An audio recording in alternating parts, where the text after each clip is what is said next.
are live. Welcome everybody to my show. Mike has decided to join me for tonight's game night. Well, our game streaming night. I'm going to be doing Call of Duty 2. This was the first game that I worked on at Activision as a game tester. So in this new series, I'm going to every week try to play all of the games that I've been involved with. So Call of Duty 2, 3, World at War, Advanced Warfare 1, the original, Advanced Warfare 2, the original, Black Ops 1 and 2, the originals. God, you did a lot of them. And Infinite Wars. Infinite Wars was my last one. So. Oh, Infinite Warfare. That was the sci-fi one. Yeah, that one. It was 2017 or 16. You would know. 2016. Yeah. Okay. We were putting the finishing touches in 2015 and it released in 2016. So. I'm just looking for I'm looking for the chat. I'm trying to get it up on my own screen so I can look at it. So yeah. I'm sorry. Mike's going to be my co-pilot tonight. Oh yes. He's going to be handling all the chat and relaying questions that he feels that he wants to share and wants to get on air. I'm going to be mainly focusing on the game and, Call of Duty 2. I'm not going to be able to give you a lot of back behind the scenes details or anything because I was just a play tester. But even that has its own questions. Yeah, it was my first experience in the industry as a gamer because it's not what I went to school for. I did go back to school and got a degree in design and all of that, but eventually. But yeah, so this is going to be cool. I haven't played this since, I don't know. I haven't played it in 20 probably years. Yeah, I remember. I know I revisited it maybe a couple years after it came out, so it was probably like 2008 or 9 when I played it for a second time. So yeah, it's been a long time. Yeah, I think the last time I played was 2008, 2009. So I'm going to be really, really rusty. I'm going to look this up right now just to have some information on the side. I believe this was a launch game for the Xbox 360. If I'm remembering correctly, October 25th, 2005. So I think it was. That sounds right. Yeah, it sounds right. Yeah, because I remember that being in the lineup. There was Perfect Dark Zero and Project Gotham Racing and some other games. Of course, they're typical football games, but I remember Call of Duty being there, which was huge because PlayStation wasn't out yet. I mean, the PS3 wasn't out until 2006. Yeah. So for a whole year. So they had an exclusivity window for Call of Duty for 1 year back in 2005. What do you think about it, Microsoft? Well, I wouldn't exactly say exclusive because once the PS3 did come out, it was available. Well, timed exclusive is what they call those now. That was a big thing in the 360 early PS4 generation. Timed exclusives still happens. And how the wheel turns. Yeah, really. Because we left the Xbox not too far after Call of Duty 2, and we worked almost exclusively with Sony on the PlayStation. Because we were partners. I mean, that was our big thing. That partnership was the best thing ever, and you got deals like maps would get to go to PlayStation first and stuff like that. I started to notice the shift probably Modern Warfare 2 is when I really started seeing it like full force. It was 2009, but I started to see little traces of it earlier on. But then by the time it was like early PlayStation 4 generation, it was like in PlayStation conferences all over the place. Like they would have a big thing for it, and on Xboxes, maybe a mention. Well, the PlayStation 4, when it was released, we were the launch partner. It's like we were very proud of that. We and the company, we also had a lot of say into the design of the PlayStation 4. So we had lots, very much interactions. I remember we had a committee that helped design the controller. And Really? Wow. Because they wanted, and we wanted, actually it was us that approached Sony, and we said, okay, well, it's like part of our exactly, as part of our partnership, we wanted to better improve the feel for Game of Duty. It's like doing shooters and all of that. Well, their controller was kind of more mapped in with that in mind. Right. And we had a lot of say in that. We got some in the chat now. We got Philip Holla, he said. Hi, Squishy.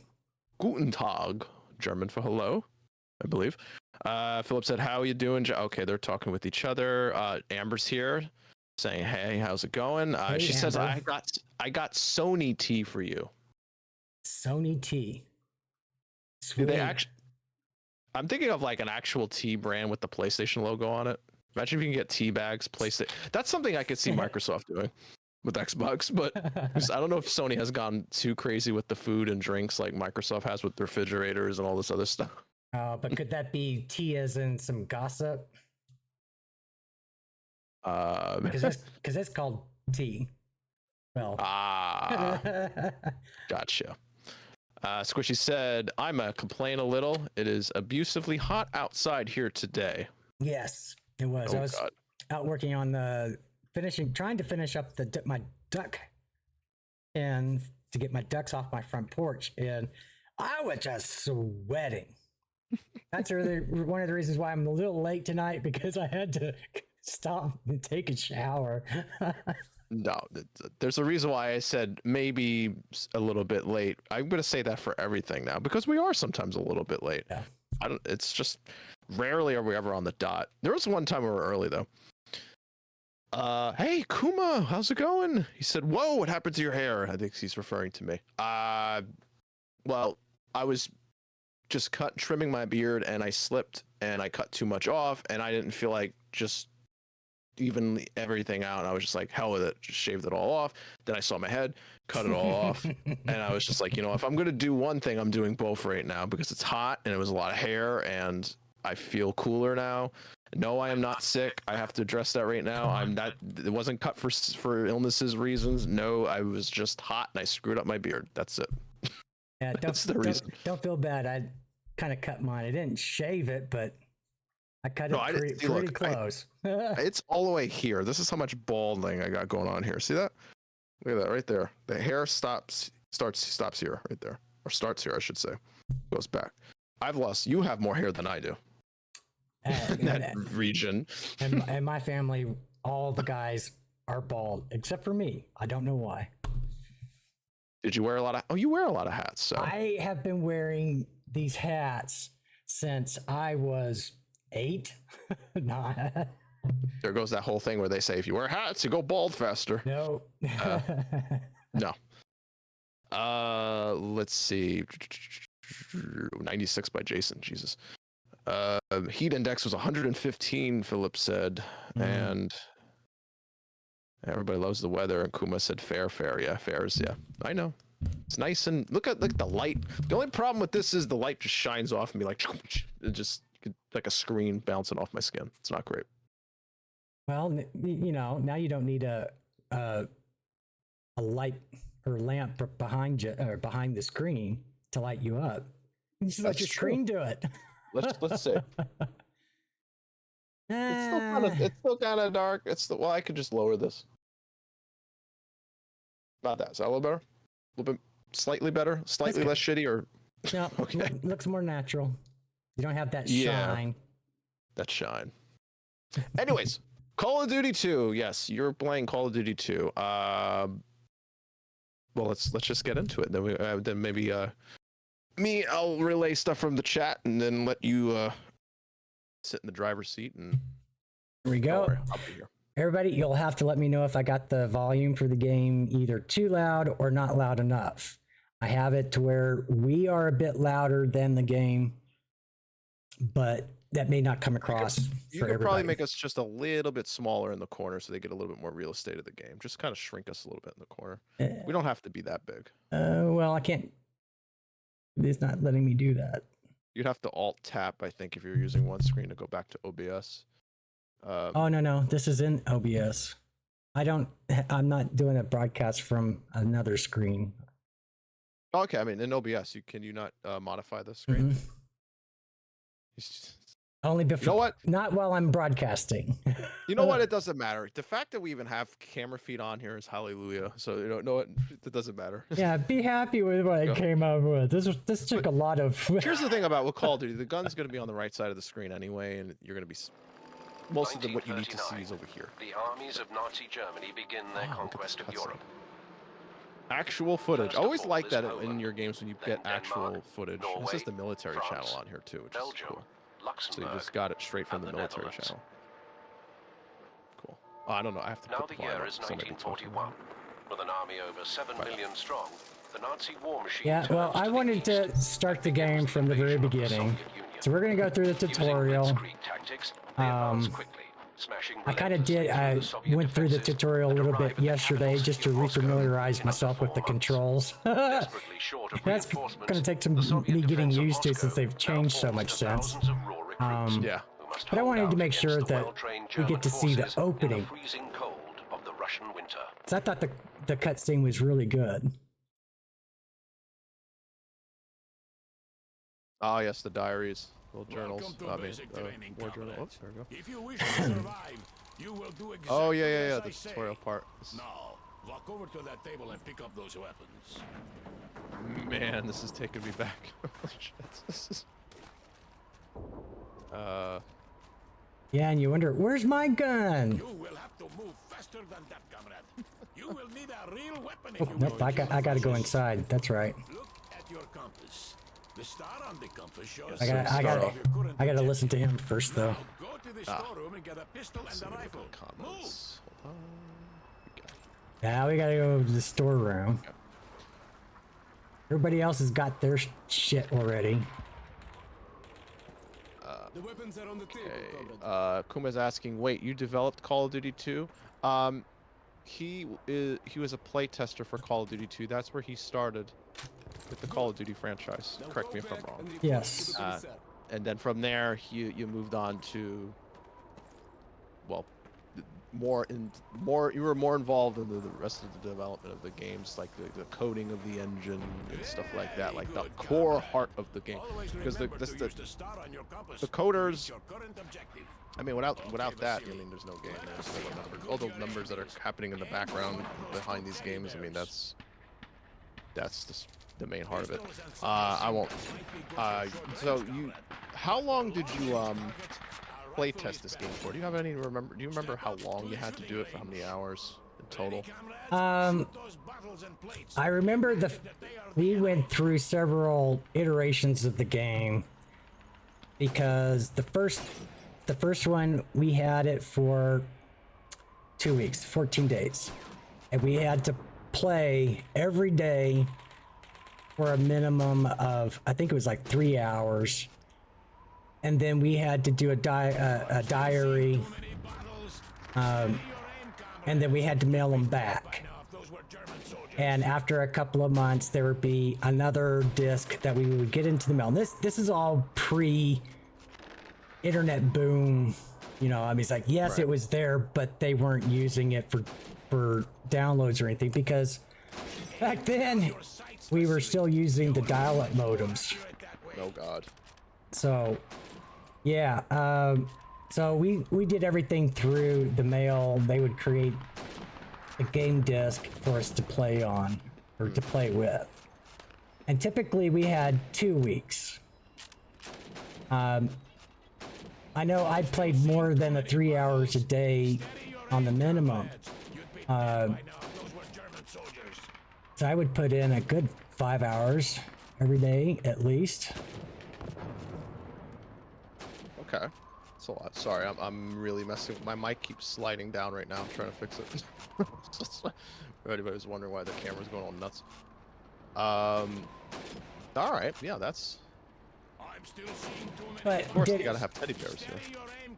But if he is asking or is referring to me developing Call of Duty, no, this isn't my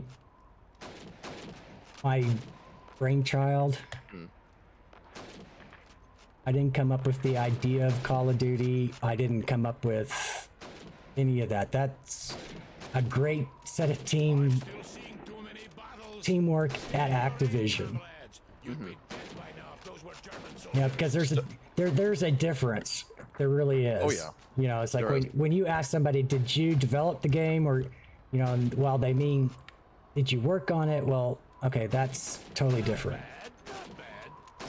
He had done work on Call of Duty 2, and your involvement with the IP became more involving as the. What was the first one that you were really involved with, like hands-on all over the board? Was it Call of Duty 3? Call of Duty 3, I got into more. I did some interface work. It wasn't so much doing, and then also a lot of game testing. Okay.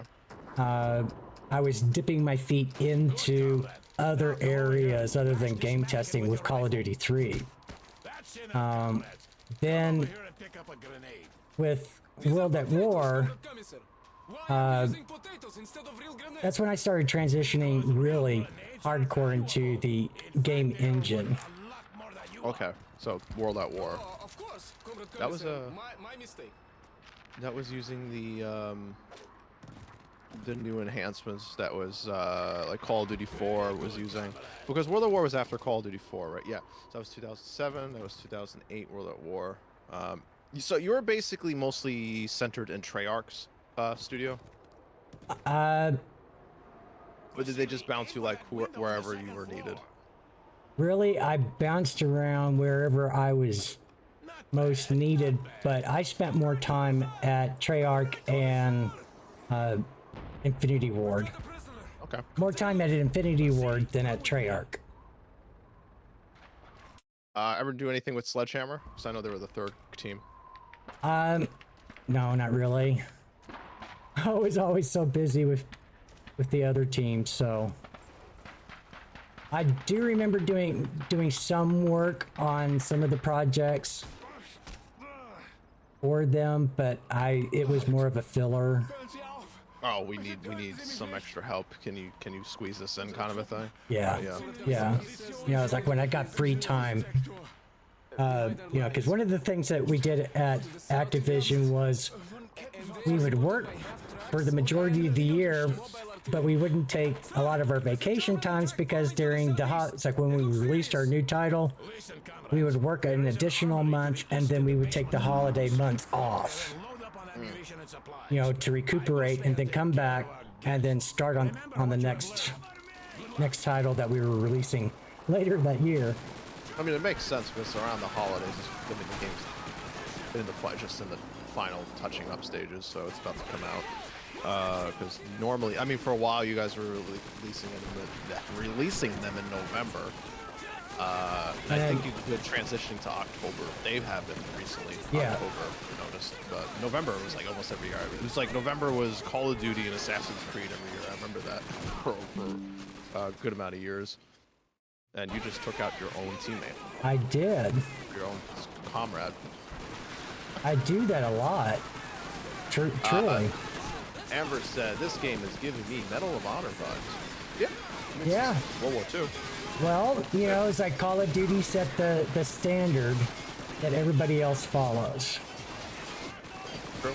You know, that's Men of Honor, Battlefield, you name it. All of them, even Halo. So at one point, and everybody, not just saying this, you all remember this, when 2007, when Halo and Call of Duty 4 came out, Call of Duty 4, I mean, Call of Duty 2 and 3 use the same mechanics and stuff, but then Call of Duty 4 kind of added sprint and a few other different things, and then kind of slightly modified the control scheme a little bit. But then ever since then, if you go throughout the years, like I'd say you started to see it shift in 2010 or to 12. Everybody started just using the COD control scheme, including Halo, Battlefield, Rainbow Six. Every first-person shooter you play now that's not Call of Duty uses that exact same control layout system. They may like slightly do something different with a different button, but for the most part, it's all just, if you're using an Xbox controller, crouch with the B button, hold down to go prone, X to reload, and all this stuff. Like all of that like Call of Duty was really kind of started all that trend. At first, I remember when people were saying, "Oh, these other games are using COD controls. Like, why can't they just, do something else?" But then over time, people started to realize, no, this is the best feeling controls. And trust me, I played all the shooters that came out between all the major ones, at least between 2004 all the way up until now. And I can tell you right now that there's a reason why all of them transitioned, and it had absolutely nothing to do with they wanted their games to feel like COD, to kind of catch up with this, like to get to their sales, get people feeling like it's Call of Duty. No, the industry just realized that this is the best control scheme, because I remember playing games like Turok from 2008. Remember that game they rebooted? Yeah. You had to jump with the Y button, and then all these other buttons did all these other weird things, and I'm like, this just feels terrible. I don't want to do any of this. Oh no, it was reload with the Y button. That's what it was. Reload with the Y button, which is that would be the triangle button on the PlayStation controller if you're on a PlayStation. Imagine reloading with that. I don't know. So at some point, everybody just all got on the same page, and I appreciate that. I think the only one that didn't quite do that, because of the way the game is designed, is Gears of War. They still kind of stuck with their own traditional control layout scheme, and everybody was actually copying Gears of War's controls too. So it was always, people were always copying using Call of Duty's layout, and if they were making a third-person shooter, it would be Gears of War. But anyways, oh, there you go. That's the what do they call that? It's a sub type assault rifle. I used to know my names of these guns because I used to play so much of these old games. I forget that one. I want to say it's hard to control. It's like all over the place. I forgot how hard to control it is. Yes. Yes, Amber, we can refund channel points. The reason why I refunded Jason's channel points because he spent 25,000.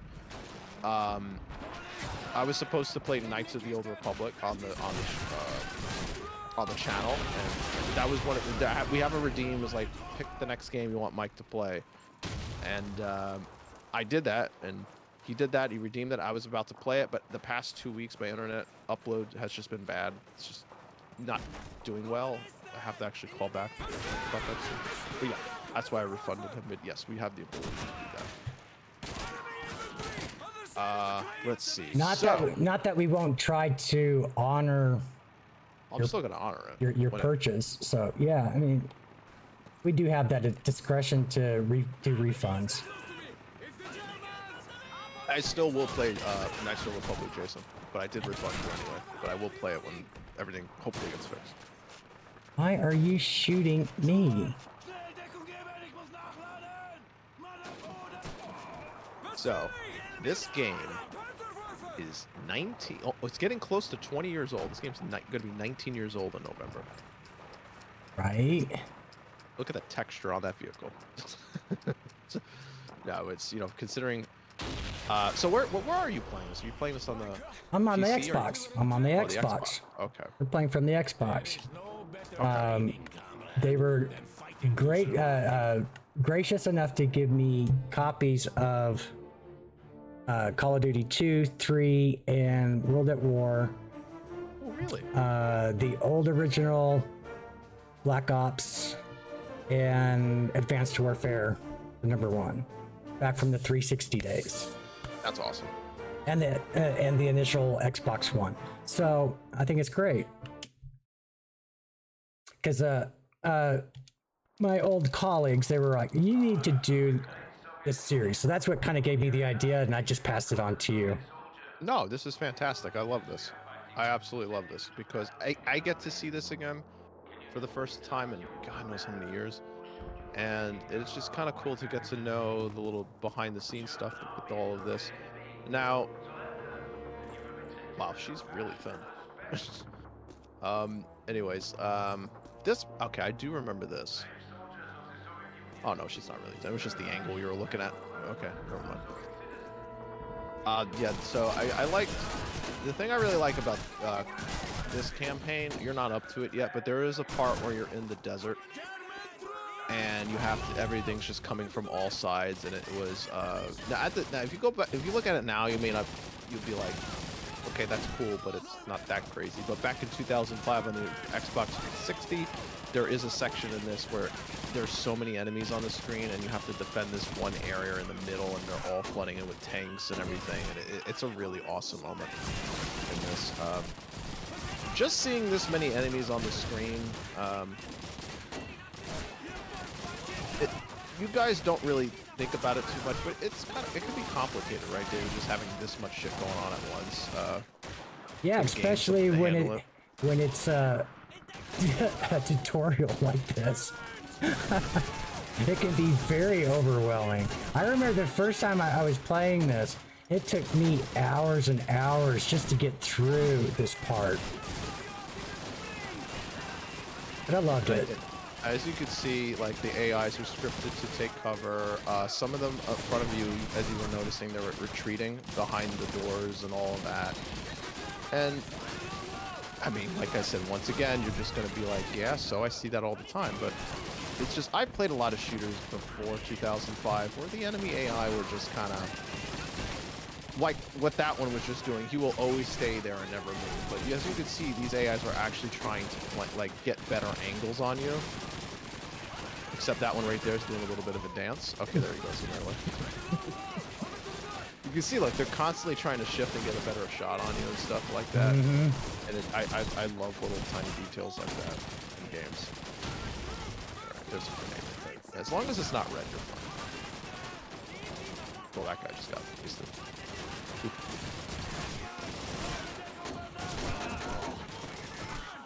There you go. I don't know if they'd all be running away from one guy like that. No. Oh no, your guys are following behind you. That's why they're moving back. Okay. They're right there. Yeah, and I remember, especially in Call of Duty 2 and 3, you kind of had to push up first before your guys would move up. In the later Call of Duties, it depended on the situation. Sometimes the AIs would move up for you, which I liked. I liked that sometimes the AIs would take the lead.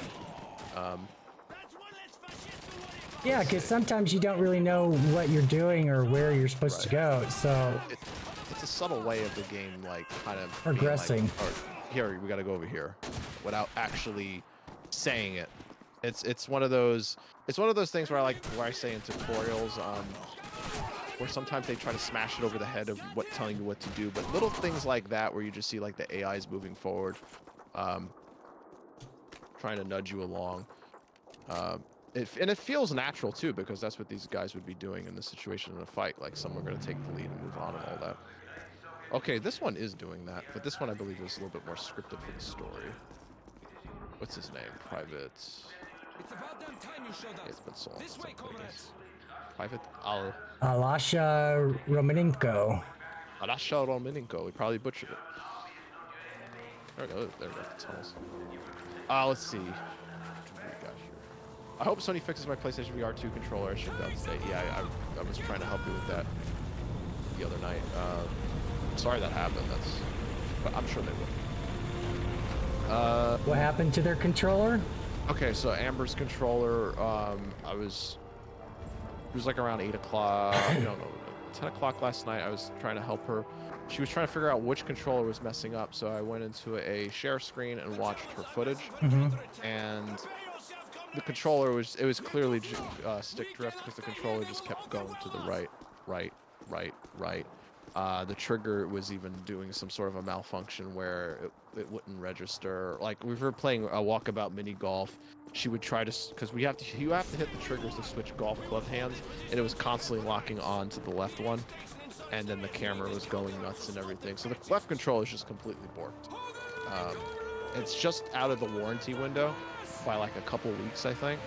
But Sony wanted her to pay. Yeah, well, that's kind of their thing. So it was like $60 for the repair, which is not as crazy as I thought it'd be. And then of course you got to pay for the shipping. So Yeah, and the return shipping and. oh, you got to pay for the return shipping too. They don't. Oh yeah, no. Easy. So yeah, you're looking at probably like 85-ish, something like that, probably for the whole thing when it's said and done. Oh yeah, she's saying WTF. Well, it depends. I'm not 100% sure if they pay for the return shipping. They might. I'm pretty sure they don't. But I paid 40 to ship it. Oh, if you paid 40 to ship it, then that probably covered the shipping, you shipping it out, and maybe them shipping it back. I don't know. Yeah, oh wait, no, that's how probably. much it costs to ship it. You mean? That's right. You're in Canada, so that's Canadian dollars, 40 Canadian dollars. Well, even still, they shouldn't have cost quite that much. But they're stationed. You have to send it to the States, right? So there might be an extra fee for that. You know, having to go through You customs keep and all that. keep getting in my way.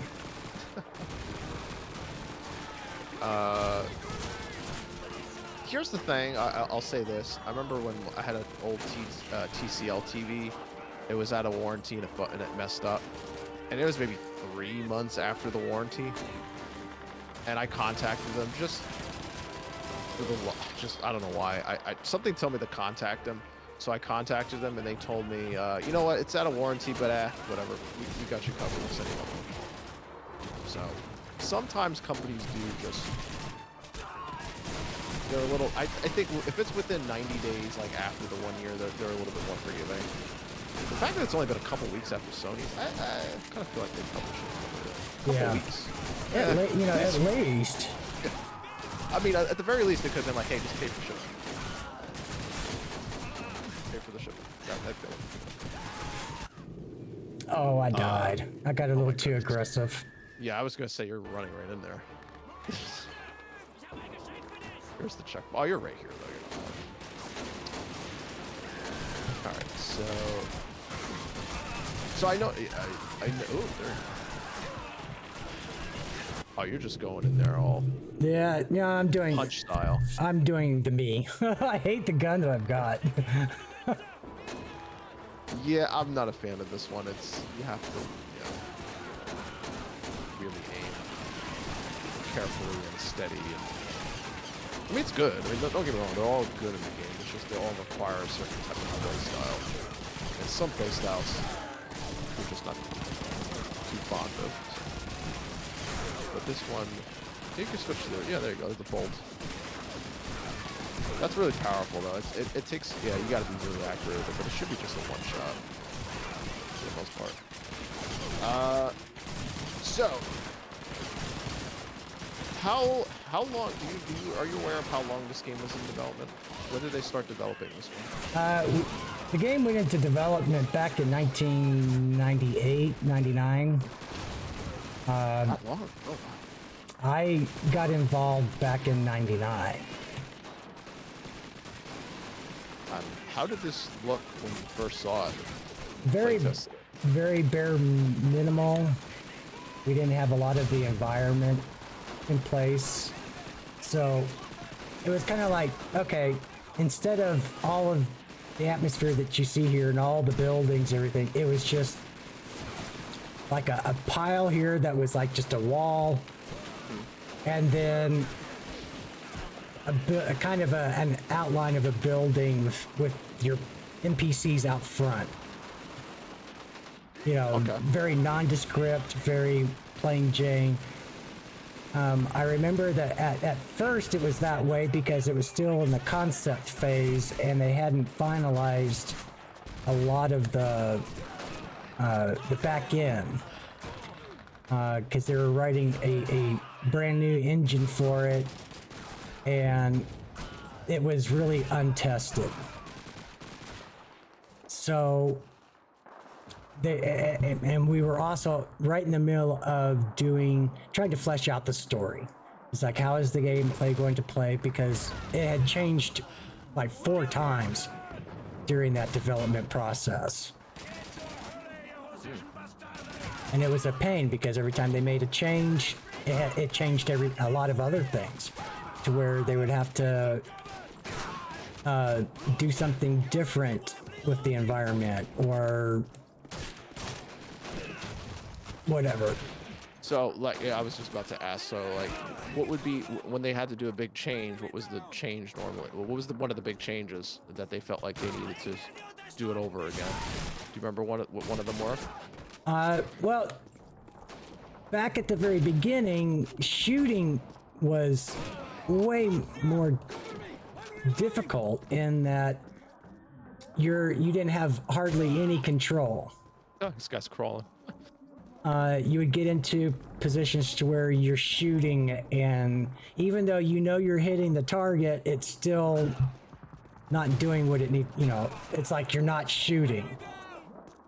And they had to, it's not registering the shots. Okay. and they had to figure out why is that happening, and so on. So, but then we also were, one of the big changes was in the gravity and the density of objects, because at some points you were able to actually walk through walls, or you would fall through the floor, and it was very discerning. No, that's very discerning. I've played games, and it's scary if that sometimes leaks into the full release. With that happens, but you know, you don't want to be walking through the level like he is right now, and all of a sudden you're falling into oblivion. So when you go fall all the way down, I'm sure everybody's experienced this, where all of a sudden you just fall into the ground, and then you're looking up and you see the map above you. You see the entire level that was designed above you, and then you just keep falling down. It keeps getting smaller and smaller and smaller. I'm trying Felt to, like it was just infinite. It just kept going. right? Or you would get stuck. You know, you'd find yourself inside of a wall and you can't get out, or Oh. you know, bugs like that. So they would make changes to the game and the environment to try to resolve that. But sometimes that would also cause other problems at other places in the game. And right now I'm Yeah, trying. it's I'm the old trying. fix one thing, break another thing, and you gotta find that thing and fix that, and that breaks that, and yeah. You can go Trying to back and remember. How do you get through the door? forth. You need explosives. I'd said on the screen you have to get something about explosives, so I'm assuming it's downstairs somewhere. Or you have it, or maybe you have to throw a grenade. I thought, or maybe you have to throw a grenade on it, but I thought there was something you had to pick up. Probably. Let's see. No. Of course, I had to. I mean, Oh, there we go. there it is. I was gonna say that big LMG, that station over there, probably would rip the door down. I think you do have to frag it. You have 3 minutes. What is it? Is that a timer up there? I couldn't see that because our camera's in the way. I think supposed to oh, you have to go outside and do it. You can't go here. Somewhere outside. I think there's different paths you take. Wherever they're fighting, there's got to be another door outside somewhere. It's got to be something else. Well, I Right, just maybe. gotta follow. There you go. the- Right there. Right there. You go. There you go. Right there. There you go. There you got to plant one there. You got to go inside probably here and make a right. I'm assuming. there. Yeah. That's one. You got to. Yeah, Oh, that one's already no. planted. One of the AIs did it. So there's one more here to the left. There Check. you go. And then there's gonna be one behind you across the room, probably, if I'm remembering correctly. Yeah. It's starting to come back to me. Yep, there it is. Yeah. It's amazing how like your brain just remembers the little these little things all this. I haven't played this since probably 2009, and I'm remembering exactly where it was. It was on the pillar. Let's see. Dawn said, "I know you guys are playing Call of Duty 2, but I have a game suggestion: Sims 4." Oh, I That is love very- that game. Yeah, I've played this. I've loved the Sims back in the day. I used my favorites were like Sims busting out on the PlayStation 2 and Sims 3 too. I also like Sims 3. When Sims 4 first came out, it had a really bad camera. I'm sure they fixed it by now, but it's one of those games I would like to revisit. Yeah, you know, when Sims 4 came out, I actually bought the license and a pass for it. Played it for a while, but then I didn't really get back into it because it kind of peed me off that they made it for free. That's right, they did do that. They did add that one DLC. I think I actually have it. The Star Wars expansion, where you actually go to like the Star Wars universe in The Sims 4. Oh, yeah. Never bothered with it, but 1942. I believe I do German own that. forces, having reduced the city to rubble in a Oh, you massive beat the level. aerial Well, there you go. bombardment, Nice. meet with heavy resistance as the Soviet Red Army throws its entire And that was the glorious tutorial. Not much to it, was there? The ruins of the city have been divided up into hard points. surrounded by no Yeah, man's most of it land. was just like The in the German very tactical beginning of them, advantage just of shoot the this, mechanized shoot that. blitzkrieg It's and very its basic, coordinated but infantry and you know tank what? attacks is I'd rendered rather have a useless basic in the tutorial than a concentrated street tutorial fighting. where there's. Threatened with I'll execution say if it. they I've retreat, said it a million the times. I'll say it Soviet troops again. have no I choice don't want a but to push tutorial where I have forward to read into 50 the boxes bloodbath. that keep popping Right. up on the screen and pauses the game. I hate that. So this game didn't do that. It took you through the tutorial through the game without pausing or any of that. It was just natural progression in it. It is very bare bone and basic, but at the same time, it didn't stop the game. And that's the most Exactly. important thing for me.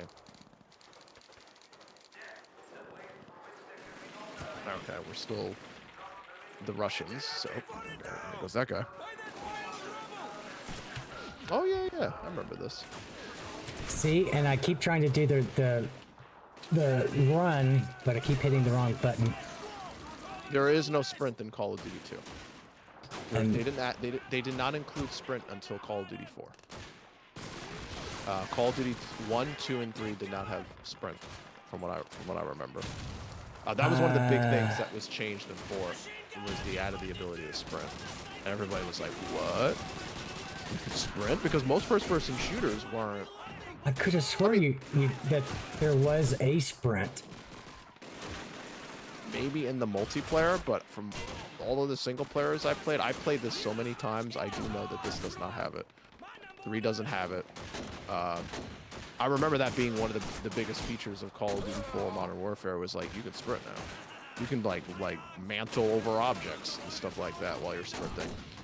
And it just made it feel a lot more organic. It allowed to do crazier situations in COD 4. Like when you had to run away from like a chopper chasing you, stuff like that. And sprint. Because here, yeah, they just didn't really have much sprinting in shooters back then. I mean, you can look at other IPs as well, not just Halo. Halo didn't have it.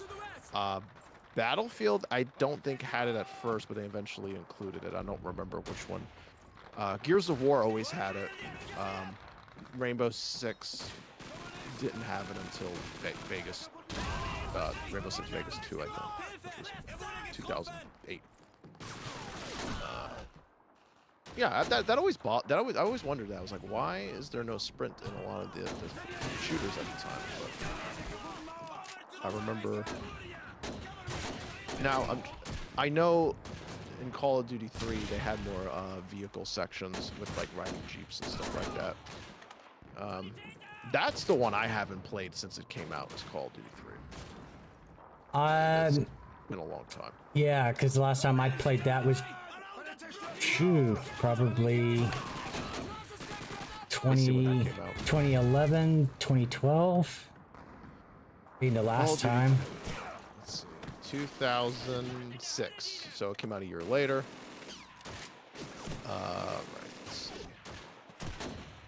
Let's see if I'm gonna look this up. Just to see if I'm right. Now I'm starting to doubt myself. Which Call of Duty added sprint for the first time? No. It's a good no. Oop, I died. Yeah, it's blown like up, Call of Duty 4. blown up by a grenade. Amber said, "What is game night tomorrow?" That is Dead by Daylight. We're gonna do 2v8, not the 1v4. There's enough of us to do a 2v8. That's what we'll be playing. I have. that reminds me, I gotta make a post about that tomorrow. So thank you for putting that in my head. Except, no, I probably wouldn't have forgotten, but someone would have reminded me at some point. But I'm glad someone did now. Maybe I'll work on that image post for tomorrow. Let's see. Let's see, 40. Oh, Jason said, who's worse, Sony, Xbox, or Nintendo? You want to go there, really? Yeah, you really want to go there? I don't know. They're all good. I like all three of them. I've said this to many people. When people ask me that, it's just all three of them do really cool things, and they also do really stupid things. None of them are perfect. The pros and cons, I would even say, are very different for each one. And I'm pretty sure, you know, we're not gonna get down that rabbit hole, but yeah, I mean, that's my answer basically. I won't shy away from when they do something stupid, but I will praise one of them when they do something really cool. All right, let's see. Drum magazine. Just trying to make that. There he goes. So I'm watching the stream, so I'll be like a few seconds behind whatever you're doing. So I'll be reacting to something you probably already did, David. That's cool. Amber said I'm a loyal PlayStation player, but the PSN support pissed me off. Yeah. Well, support is really good, though. Let's be honest here. Most of them suck. Yeah, you know, it's like I can say a lot in regards to that because I was... Back when 360 was out, I was pure Xbox. Yeah. I didn't like the PlayStation 2. I didn't own one. I thought the graphics on the PS2 sucked most of the time, and bad. And the games were like really slow to load, and you name it. So I didn't even give PlayStation a chance. Even when the PS3 first initially released, it was still kind of on the back burner for everybody because it was still slow. And being that we were developing primarily for PC and Xbox, it also kind of... Why, you know? It wasn't until the PS4 and we moved over to PlayStation that I became a PlayStation fan and hated Xbox. So I kind of went with the wave on that one. Now, you know, I've been a PlayStation fan since the late 3, and now I'm barely... I'm saying she has ads right now, so she can't hear you. So I'm also, you know, now I'm more of an Xbox fan again. Okay. So I kind of go with the flow a bit. They all have their good values and bad values. Right now I'm liking Xbox more. All right, so let's get back to playing here. How do you know how long it took them to like design each one of these levels? Like, what was the time frame for each one of these? Like, how long did it take them to make, like, for instance, the first stage we played, this is the second level? Like, how much time in development? I mean, I know you were a tester at the time, but I'm pretty sure you haven't developed enough to answer this question. Like, how long would it take them to make a level like this? From start to finish for a level in these early games, it was a couple of months. Okay. Because it wasn't just developing, oh, well, we're going to do this and this and this and that. It was, we had to design the environment for it. We had to make sure that it worked. We had to do each character, the NPCs, what they can do, what they can't do. And then test the play balance. Make sure the environment's working constantly. So it wasn't uncommon for a game level to take 2 months from start to finish. And how many levels are in? Let's see. Let's go to Google again. How many levels are in Call of Duty 2? Let's see. It wasn't that many, if I remember right. Yeah, it's not that many. 'Cause this was one of the shorter ones, I thought. Well, actually, never mind. There's 27 missions across 3 campaigns. Is that correct? No, I think that's correct, but I don't think each level is really not that long. That's true. They are short. The game has so Call of Duty 2 contains 3 individual campaigns, fought in the roles of 4 World War II soldiers for a total of 27 missions. Okay, so how long is this campaign? Let's see. How long? Hear my mechanical keyboard. Sorry, guys. All right.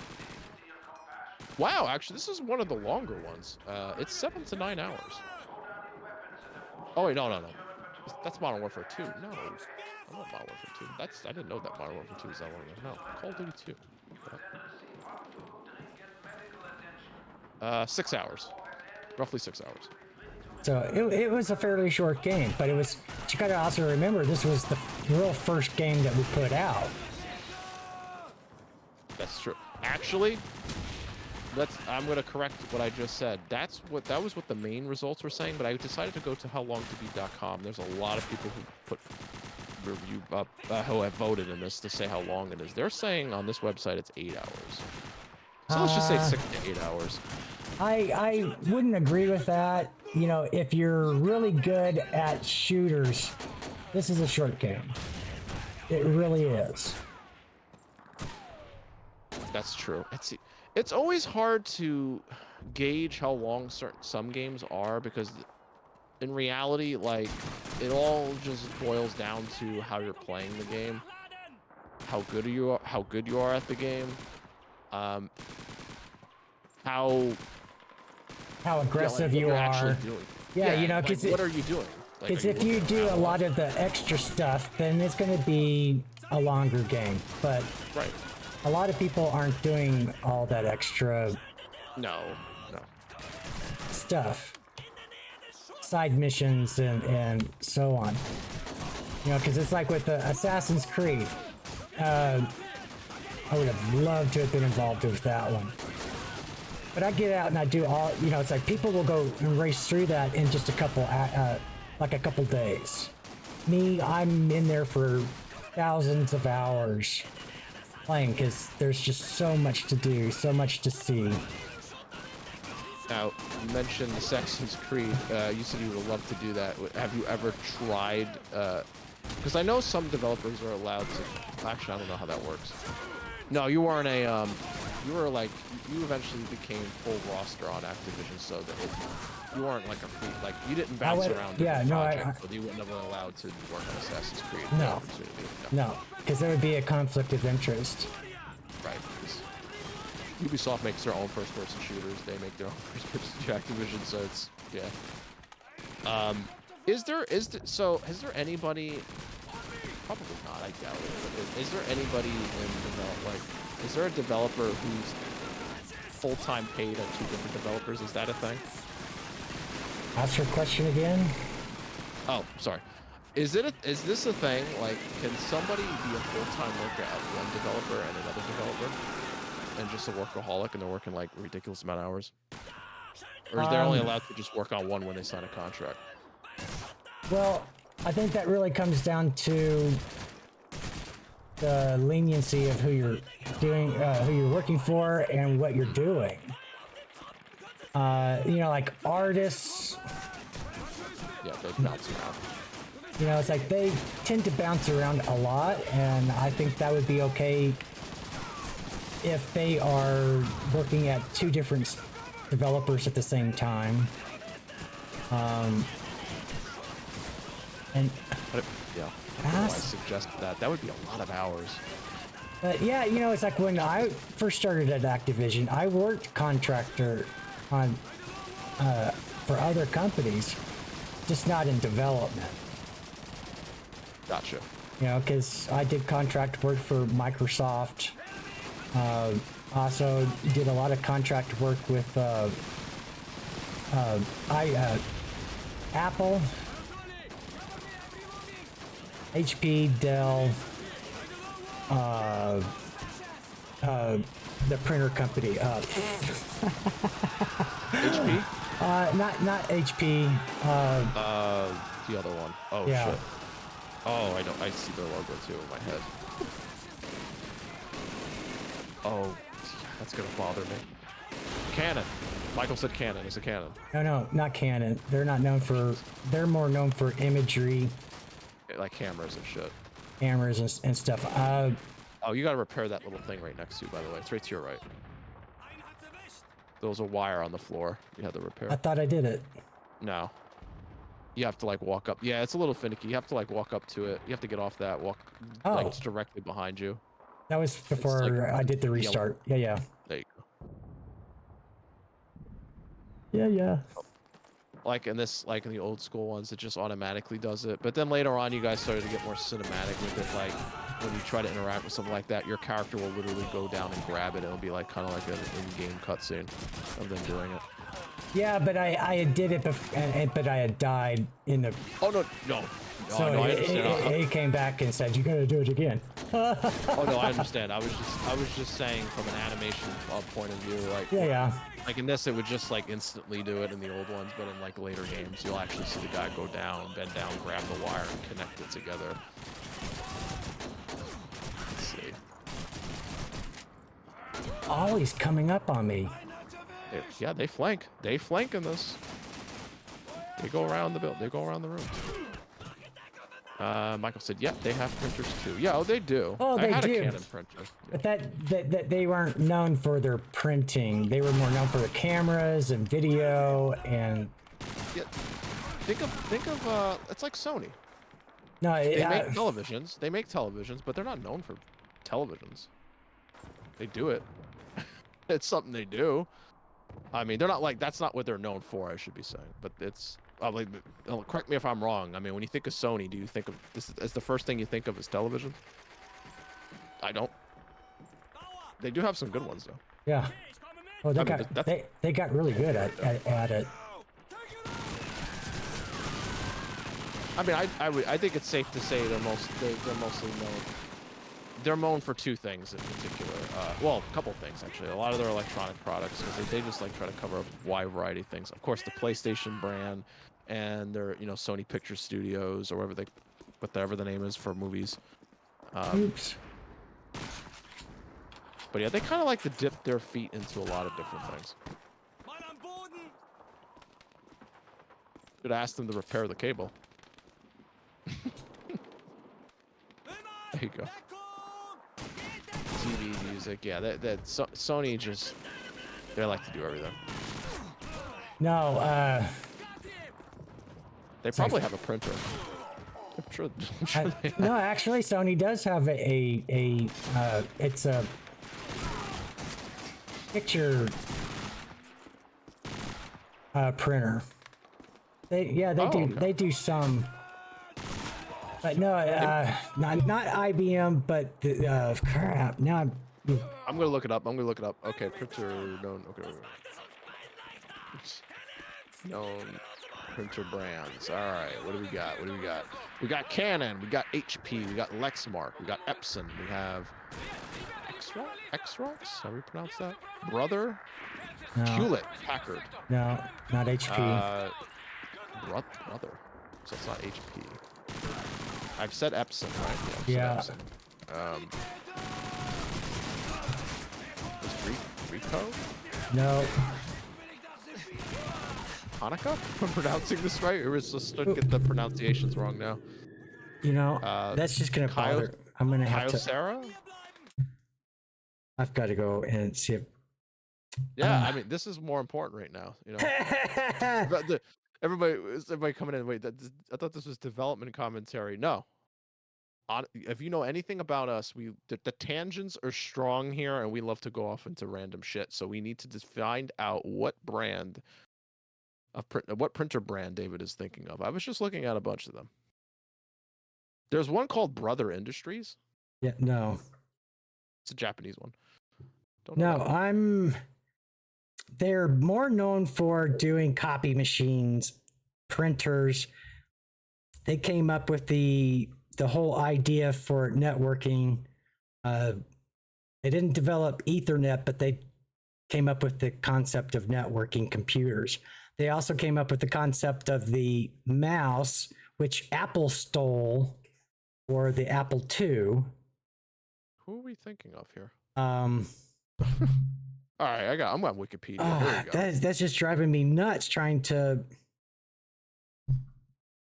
Xerox. Xerox.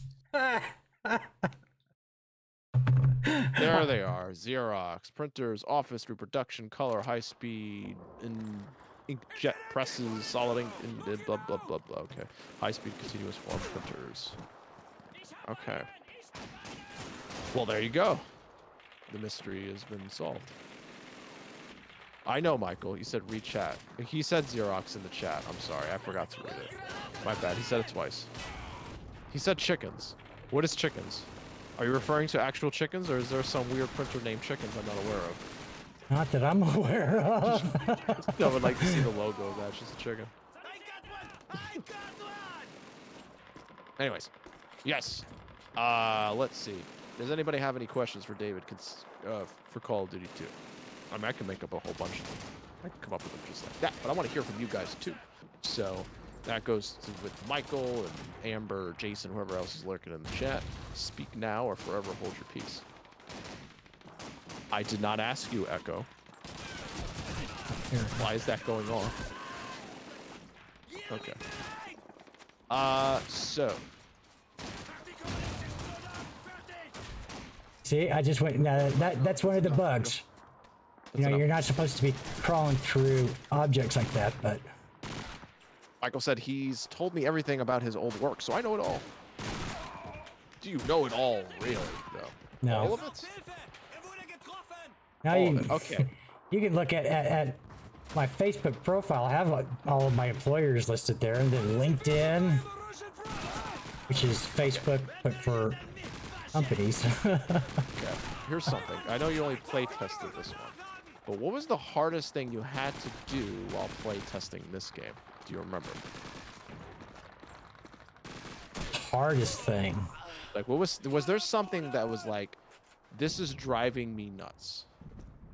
This is really difficult what I'm trying to do, or trying to figure out to report back to them to tell them what's wrong and this needs to be fixed. Was there anything during that time frame that felt frustrating? Probably not this game. Maybe I mean, once you started getting knee deep into stuff, that's when it started to get more challenging. When you're actually. Well, the thing that drove me most nuts about 2 was how dark it is. This is a dark game. It is. For me, even when I was, much younger, had better eyesight and everything, it's dark. It's hard to make out details and stuff, and that was my biggest complaint. So is that something? So what I always assumed when older games are really foggy or really dark, or there's a lot of sections where you just can't really see the detail that much, is that just a way of the team trying to hide some of the low res textures and stuff like that? So let's just make it dark, just kind of, it's a dark area, and well, so we can kind of cover it up a little bit. Well, yeah. Plus, at the time, PCs were still only utilizing the 486 chip, and I mean, we're playing the 360 version. You can see like the flooring is, it's what that's the best they could do at the time. It's muddled. It's like the textures, you couldn't get those to really get all that defined, but. It's supposed to be garbage and debris and building parts falling down, so they just made it. So they kind of just made it flat, and they made some curves on it, and to kind of.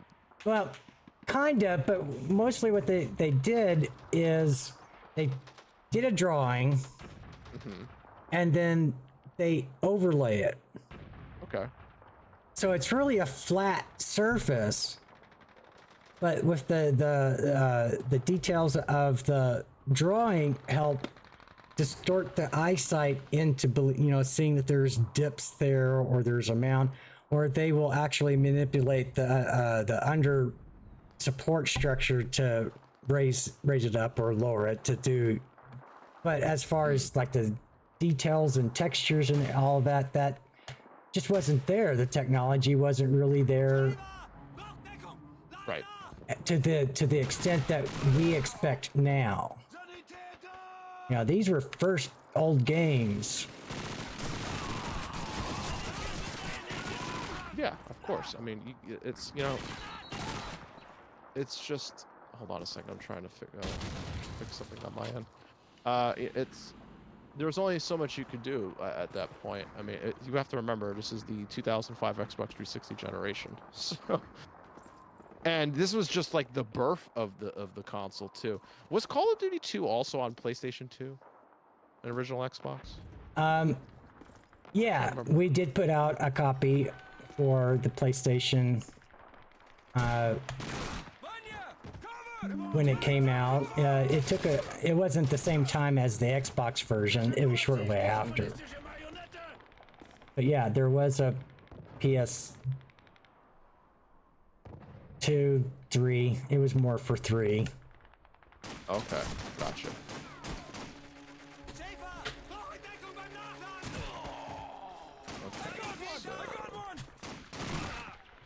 You know, I've never messed around with mod mode on here on Twitch, so I'm kind of just like familiarizing myself a bit with it. Well, that was kind of one of the great things about the early versions of Call of Duty. They were moddable. But that was very popular back at that time because Doom was still very popular. Doom actually was the inspiration behind Call of Duty. But we took it to the point of, let's take it into war reenactment rather than dungeons. And it's also still the reason why Call of Duty's more known now even for zombies. Oh yeah. That started with World at War. I do remember that. 2008, yeah. Played the shit out of that when it came out. I had people who were so just addicted to it to the point they were playing it for like 12 hours straight. Yeah. Let's see. Oh, gotta pick up the sticky bombs. I need some ammo. There you go, pick that up. The Luger. Oh, there we go. So that's the SVT-40. Well, that was PP. I was right. So it's PPSH. I had a feeling when I was talking about that earlier, I was like, what is the name of that? It's like, I think it starts with a PP. Yeah, PPSH. Okay. Oh, there we go. Yeah, there's the MP40. Yep. That's a real good one. There you go.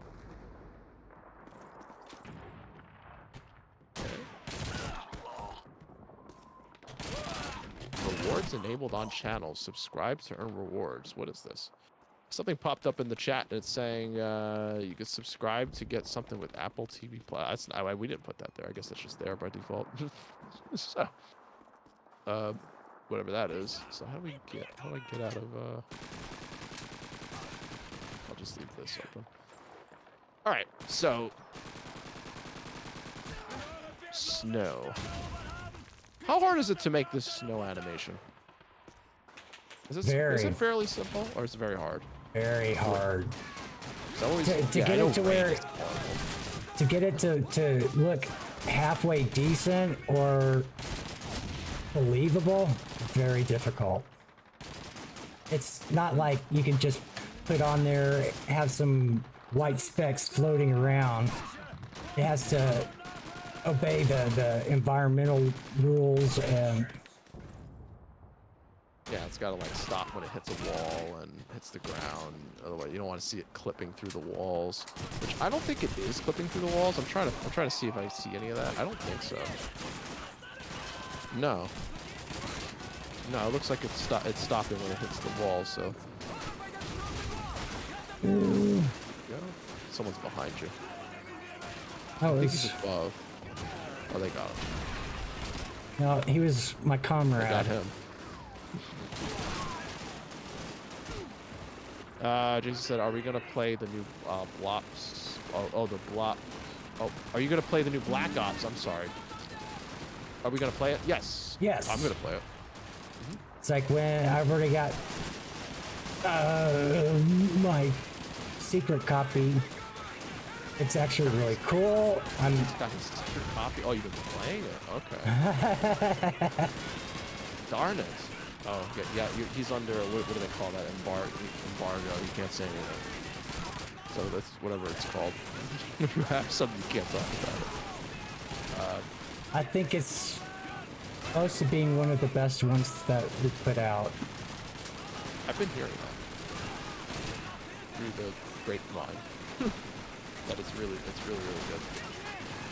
And the campaign looks fun, from what I've seen. Yeah, you know, it's like they're picking up with the story and continuing that, which is something that I'm really loving. Jason said secret copies are only 150 gigs instead of 300. No, I assume he still has to download the main hub. Like, you No. have to play it. You don't? You don't have to call. Oh, no, okay. I guess that's separated. I can be offline. It's a developer copy. Oh, so it doesn't act the same way. Okay, so Yeah. it's separated from the Call of Duty app that you have to download. No, I won't be able to pull my character or whatever from it to the new. We have to start over. That's always been a thing. The same rules apply if you're playing a beta, Jason. No, They had because it- some betas, we did make it to where if you started off in beta, you could pull your character over into the real game. I love that. So if you play the hell out of the beta, then you get all of your rank. A little bit of an extra boost when the game comes out. I like that. Do you remember which one that did that? Because I don't remember. Then again, I didn't play all the betas. So I played a couple. Well, I know we did it for Infinite War. Okay. Yeah, I didn't play the beta for that one. Oh, you gotta put C. Oh, you gotta sticky it. Yeah, Go yeah. up to it and just say hi. Jump on it.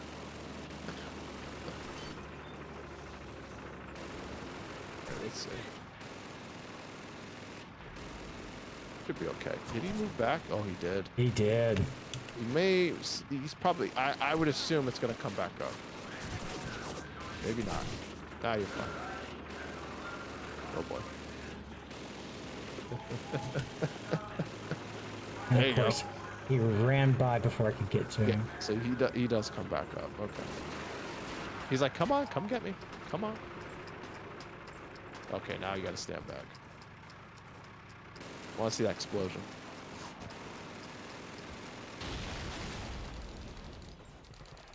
Never mind. Yeah, sorry. That's okay. Good smoke. Fire. Fire looks better than Aliens, Clone, and Marines, Jason, right? In 2013. I always rack on that game. Alright.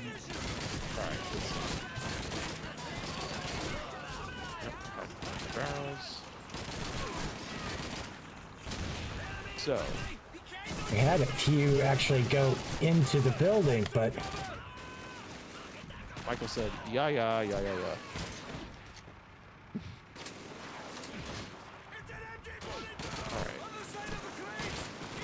So one cool thing I've always liked about a lot of shooters do this now, but you guys were really got really into it when you were making these games. You would actually, in some cases, I don't know, maybe a lot of cases, most of the time, you actually recorded the guns actually firing. yeah, we were the first ones. We were the first ones to do it. Yeah, that's just cool. So I'm assuming it would be a trained, qualified person firing it, and then you'd have wherever you have your little your microphones or wherever situated around it, and you hear it firing. Yeah. How close did you have to be to those weapons? Do you know anything about that? How close was the microphones? What's the distance between them? That I don't know, because I wasn't a part of that.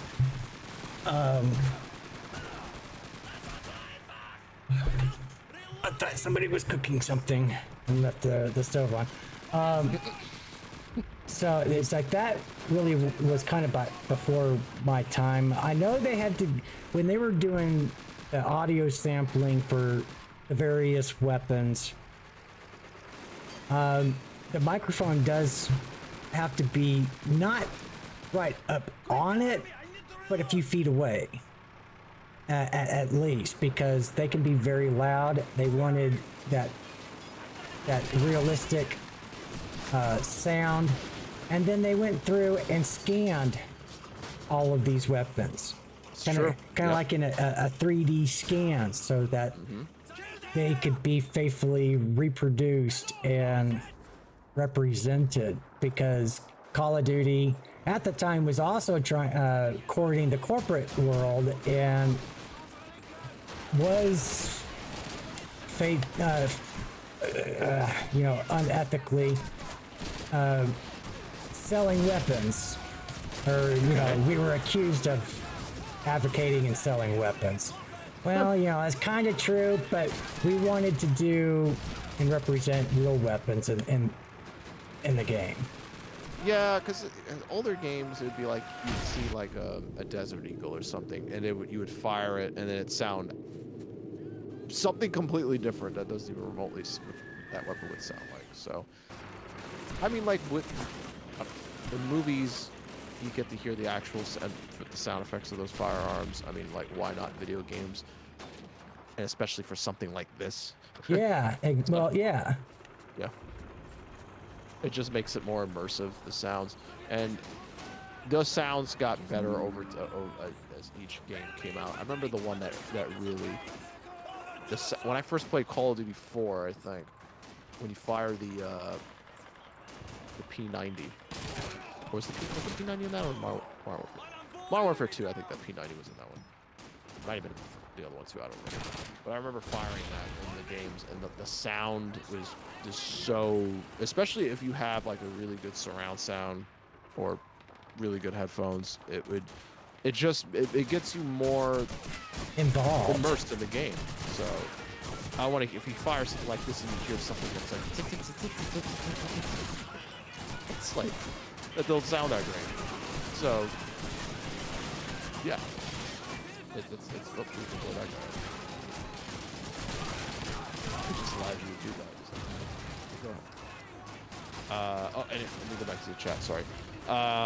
Jason said, oh boy, I knew this had to come up at some point. If David still has input, he should ask his buddies to get Mingos the next Call of Duty. I'm sure they've already been in it.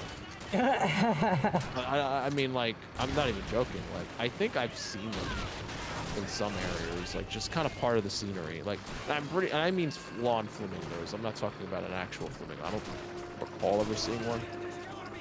I'm sure they have. I'm sure they have. Just, yeah, he'll call somebody else up to confirm that for you, Jason. I don't think we've ever had flamingos in Call of Duty. I know there was flamingos in Battlefield. Yes. But I don't think so with... No, maybe there was with... not Vanguard, but one previous, when they were in Cuba. It's very possible, but once they put all of those on Game Pass, I'm definitely going to go through them all again. Oh, absolutely. I will be looking for the flamingos. Ah, you beat the mission. There you go. Sweet. What did the General Douglas say there? In war, there is no substitute for victory. Okay. Good quote. Oh, Michael said, smart ass, I turned it off. Okay. Referring to the oven. Okay, well, I was just kept smelling. Hey, there's nothing wrong with double checking to see if your stove is on, because that is the last thing. So you have a gas, you do have a gas stove or a, okay, you have a gas stove. Yeah. Electric, even if it's electric gas, well, especially gas, you want to make sure that shit's off. Good luck, comrades. Last thing you want is you're like, we're in the middle of this, and all of a sudden you just see smoke coming from David's left side. Like he throws a smoke grenade and you see it in his actual feed. All right, let's see. That is a tight pipe. Yeah. Well, you know, I have to say, it's like, out of all of the Call of Duty games, Call of Duty 3 would probably be one of my most favorite. And that's just because of the opening scene. That one got a lot. The difference between Call of Duty 2 and 3. 3, I believe, was the first one in the series that got very cinematic. Yes. Because you started to see, like, there would be sections of it where, like, a German will grab you, and it goes into this, like, in-game cinematic cutscene of you having to, you know, get them off you and stuff, which added some element of some quick time elements, which, to my knowledge, I think, correct me if I'm wrong, David, I think Call of Duty 3. No, that's not true. I take that back. I was going to say, I thought Call of Duty 3 was one of the only Call of Duties that had quick time events in it. No. But I think some of the other ones had it when you had to, like for instance, Modern Warfare 2, I won't say who you're doing it to, where you had to, like, pull the knife and throw it when the icon popped up on the screen and stuff like that. Never mind. I'm wrong about that. But it is the first one to introduce it. Yeah. Call of Duty 1 and 2 did not have it. 2, we didn't have the capacity at the time to really do or integrate these big cinematic cut scenes and everything. The budget just wasn't really there. 3, I thought, you know, they wanted to Charge complete.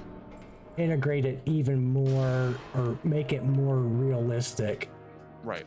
And you gotta say that the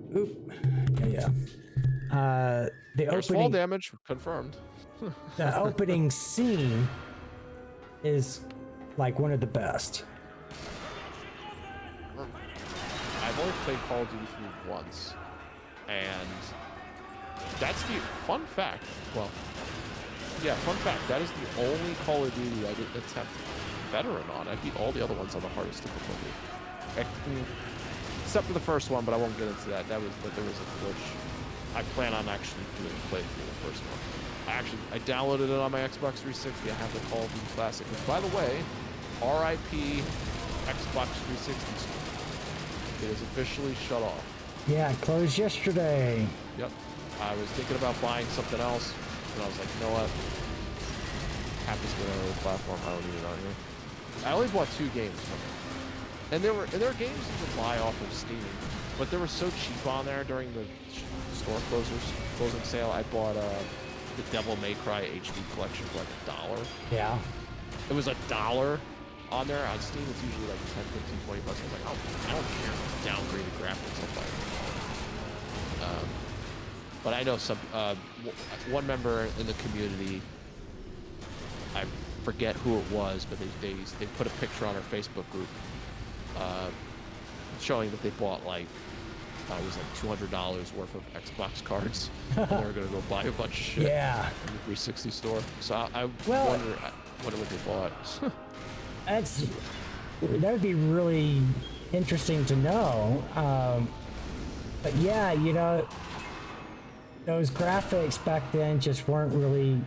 I wouldn't play them on modern consoles. Go back to the original 360 and stay with that. And that, I think, would be worth buying those store closing deals. The one game oh, go ahead. I'm sorry. If they're gonna do a remake, I would just go with the remake. Yeah. The one game I know a lot of people. It was the last wave of titles that Microsoft put up for the 360 sale for the closing of the store. One of them was, I forget the title of it, but it was a Spyro the Dragon game on the Xbox 360 that was published by Activision.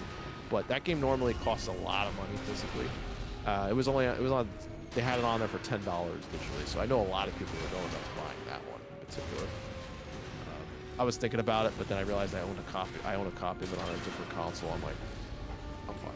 Yeah, because I got it on the. Oops. Grenade. Yeah, good shot. I have it on the PlayStation and the Xbox, so it wasn't something that I needed yet another copy of. Now the question is, when is Sony going to close down the PlayStation 3 store? They tried in 2021, but everybody freaked out and they decided not to do it. It will happen sooner or later. Probably going to be sooner rather than later. I give it 1 to 3 years, max. Sony has a reputation of leaving their servers up for a long time. I mean, the Vita servers are still up. I know they shut down the... Yeah, barely. I could understand if they wanted to shut that down. It's pretty old now. It's like the Vita store is closed. You can still get your games and stuff. You can still... I think you can still find some if you're on the old PS4, but... As far as the Vita store itself, no, they closed that. They closed that a good while ago. I thought it was just a PSP store. Let me see. I know they closed that one. Let me see if the Vita. I mean, I think you're right about that. But we'll look. Let's see. Vita store. No, it's gonna bring me. It's bringing me to some other place. Vita Tiger. What is this? No. PlayStation store.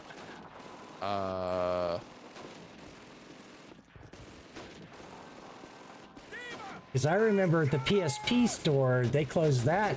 Well, that's gone. Yeah, that's gone.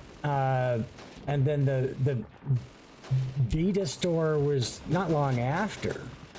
According to this, they said the Vita store is still open. They were going to shut it down, but they decided it was during the 2021 thing I was talking about. They planned on shutting the Vita store down too, but fans freaked out and they didn't do it. So the PlayStation 3 and Vita store is still operational. Oh, but during that barely, and I really do mean barely. I've seen the PlayStation 3 store. It's horrendously slow and sluggish and barely works. There are a few games on there I will definitely buy. Sony exclusives. There's like a Ratchet and Clank on there and some other collections. I will get them when the store is officially going down. Hey, you got 2 weeks. You better go buy it. You know, then I will buy those. But until then, I'm good. Hey, Sarah. How's it going? Welcome to the chat. Welcome. Welcome to my game. Yeah. Here it is. 19 years old, if you can believe that. I was 15 when this came out. Makes you feel old. It's almost as old as I am. No, I'm kidding. I'm almost 3 times as old. Yeah, I was, I didn't have a 360 at the time in 2005. I was still rocking an original Xbox. So, I didn't get the 360 until November of 2007, and I know that because that's when Halo came out. I got it for Halo 3. Sarah said, I always get Medal of Honor and Call of Duty and stuff. I don't. I know they're very different. When it comes to like the World War II games, and if they're the old ones like this, I can maybe see you next. That wouldn't be too hard because that would get really confusing because they were very much alike. Yes. I wonder if Medal of Honor will ever come back. I know they technically did. Before I get corrected in the comments in the chat, they did do a MetaQuest VR Medal of Honor game that was Quest only exclusive. I do have downloaded. I just haven't played it yet. I'm curious how it is. They shut the servers down for it, but it did come with a campaign. But I'm curious if they'll ever bring that IP back, like console-wise.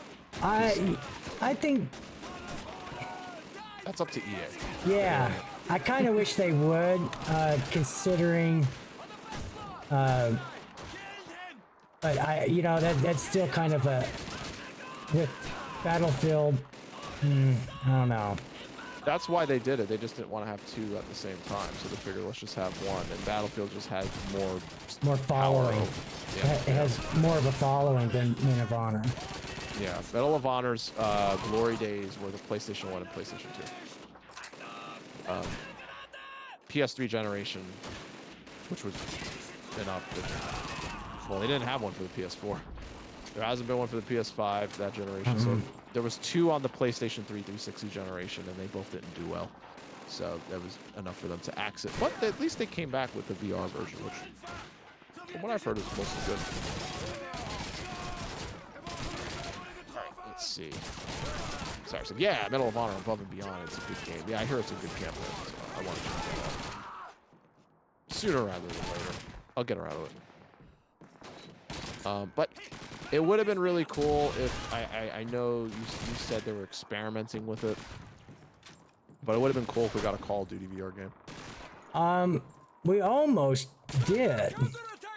Like I said, when Infinite Warfare came out, or before it came out, we were playing around with the VR, and we made a mod. Well, it was kind of a demo that was featuring Infinite Warfare in little parts and episodes of the game. How did it play? I actually loved it.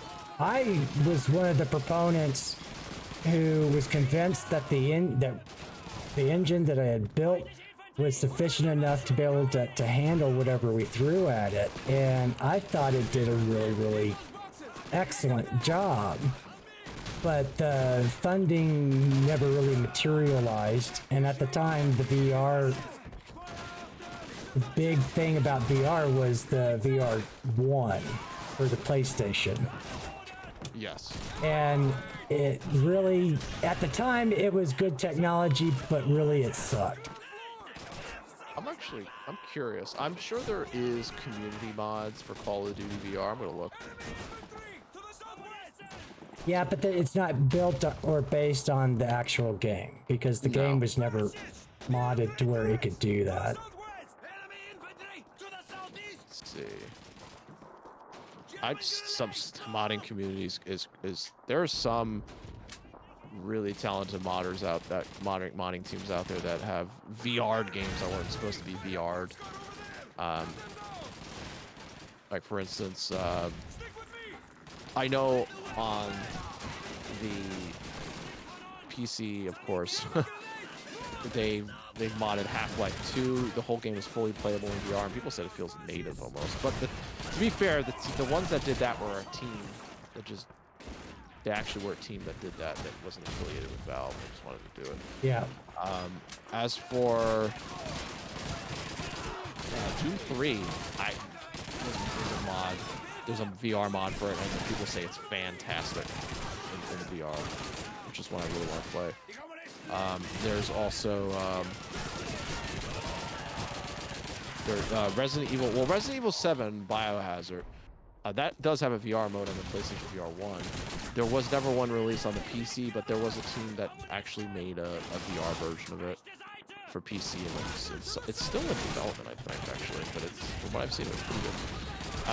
It's complicated, basically. It could be done by a mod team, but it's a lot of work, and they gotta have a lot of love for it. Yeah. To go through all that work. That's a ton. Yeah, I remember. I told this to David Zara. She said there's a lot of Call of Duty maps and contractors. Yes, I've seen them. It's pretty cool in the VR game. Very, very cool. And she said, "Oh, this has to do with Medal of Honor because of Medal of Honor. Meta stopped production of the 64 gig models of the Quest. I remember that because it was too big. It was the game that forced them to stop producing those. Which, to be fair, yeah, they probably would have stopped them eventually anyway, Sarah, because there are some VR games on Quest that go up to the 30s. That would have been a problem, because some of it needs to be saved for the operating system. So you're not getting all 64 gigs. You never get that full total amount on any device. They'll say 250 gigabytes, for instance. You're going to get, what, 216? Something like that. 225. Yeah, if you're lucky. Yeah. Oh, that game is 65 gigabytes. That's why I was over it. Why is that game 64? Okay, you've played the game. Like, is it like a cinematic graphic house type style game? Like, is it like heavy demanding, pushing things forward kind of a game where? Because I know because generally VR games are small. They're anywhere between 4 gigs to 35 gigs on average, but most of them hover around the 7 to 20 range. Not well. You know, that also depends on which platform that it's. And which game you're playing. You know, because like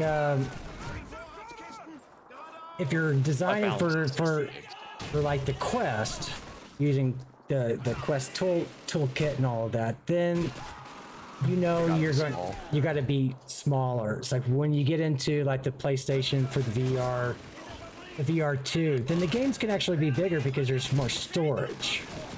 Right. You know, the developer is going to try to take into consideration the amount of storage space that you're designing for. It's true.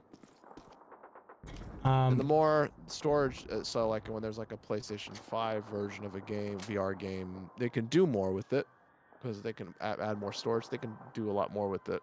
So, well, with all of the enhancements of the PlayStation VR 2, they can utilize that. And when you do that, the game naturally is going to get bigger. Well, it's kind of like the old sayings, like, you know, games have been getting bigger steadily. Yes. You know, because back when this first came out, this was you could put this on a 650 meg disc. That's right. And play.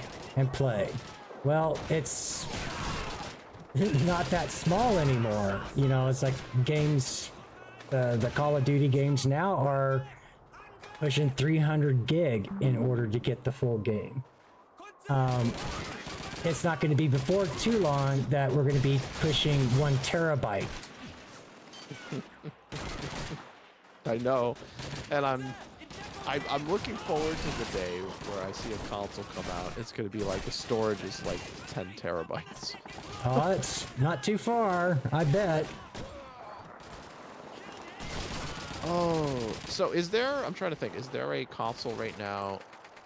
What is the highest tier storage console that's out? Is there a 2 terabyte one they sell, or is it still hovering around the 1 to 1.5? As far as I'm aware of, the PlayStation and Xbox One are still selling at 1 terabyte. Okay. Yeah, that's got to change. Can't believe I'm saying it, but 1 terabyte. It's not enough. Not enough. You need 5. Well, they're not going to jump straight to 5. They're going to do 2. But well, I think it is 5. That's one spot where they can actually save some money and go with a little less. You know, like the PlayStation 5 and the Xbox X. You start them off at 1 terabyte, but give them the ability to add more storage in. Michael said they need more RAM to run, and more VRAM, and it needs to be 10 terabytes. The RAM I don't agree with. The VRAM, well, everything always needs more VRAM. Be happy with 10. I'd be very happy with that. See, Sarah said even phones have 1 terabyte storage now. Yeah. Yeah. Isn't there an SD card that's like 2 terabytes now? There are SD cards that are 4 terabytes. Let's see. Yeah, you're right. 4 terabyte. Wow. They're expensive, Wow. but they're out there. How much are we talking about here? I'm gonna look.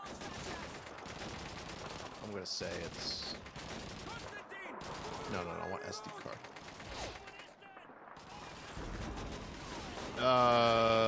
Ooh, no, this one's 1,500. That can't be right.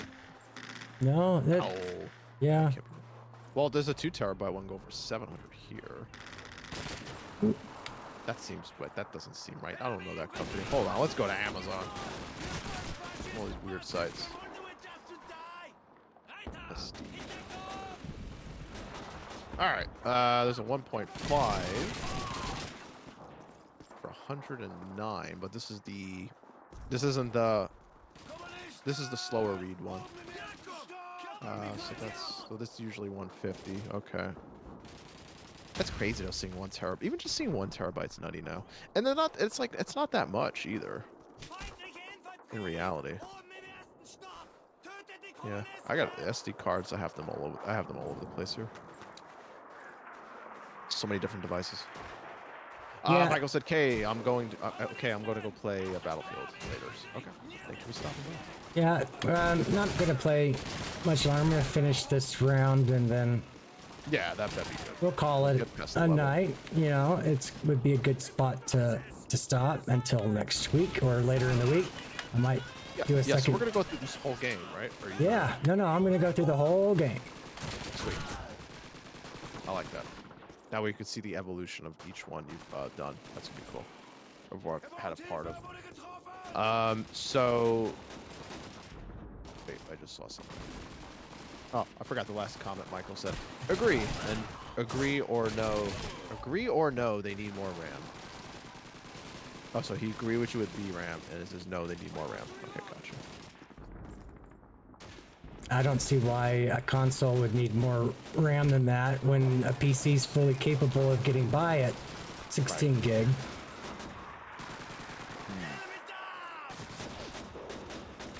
It's a lot of snow here. A lot of snow. Well, we're in Russia. I mean, yeah, it's freezing here.